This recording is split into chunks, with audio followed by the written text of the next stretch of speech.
देखो यहाँ गोटे साजिश विजु भारतीय जनता पार्टी से जिते निजे जीति पारे पर को केमी डिवाइड करेंगे फटेबे केमी भांगे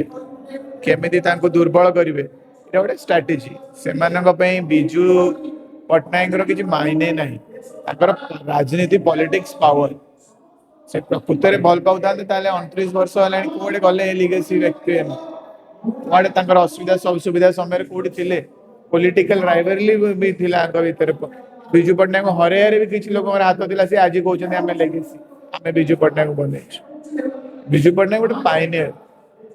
प्रथम तो गोटे फ्रीडम फाइट स्वाधीनता संग्राम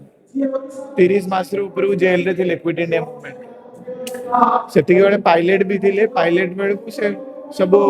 स्वाधीनता संग्रामी मान को लुचेक नबा आनिया कर से कम कर इंडोनेशिया रे तो कौन कर समस्त जानी भूमिपुत्र माने भारत रत्न मिलिया कथा से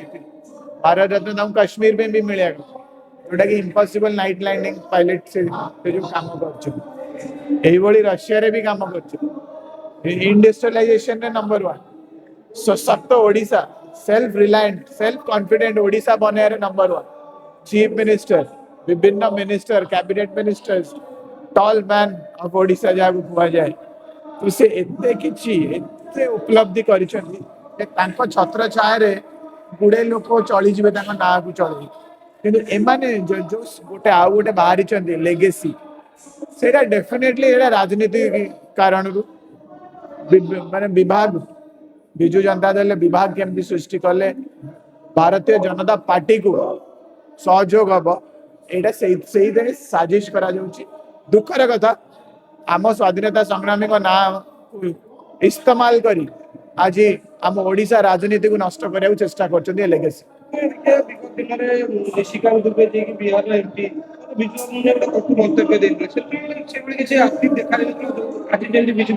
बिल्कुल तरफ किसी भी टिप्पणी आसी ना आम जो विरोधी दल जतक प्रमुख व्यक्ति माने आमे समस्ते आवाज माने माने उठेलु किंतु देखिला बेलू सेपटू किछि आसु नथिला न्यूट्रल एमपी एमएलए सेंटर रे जो माने अछन से माने दीपद कहला पर चारियाडू निंदा सहिला पर निज छवि बचाया को किछि एडजस्ट करे चेष्टा कर बिल्कुल बिल्कुल टोटल राजनीति स्वार्थ स्वार्थवादी बेईमान माने राज्यसभा इलेक्शन रे किणा बिकार सक्सेस हो गले घोड़ा बेपार रे सक्सेस हो गले मनोबलटा स्ट्रंग से माने समस्त किणी पारे समस्त भांगी पारे ये समाज को नष्ट करि पारे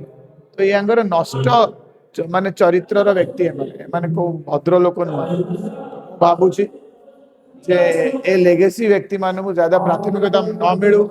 आम जमा टिप्पणी न दे माने किसी कथा ही न कहले इम्पोर्टेंस देले ही बल बढ़ू दबा ना आमे स्वच्छ राजनीति करिया चेष्टा करिया एक रहा ओडिशार छवि को बचाए।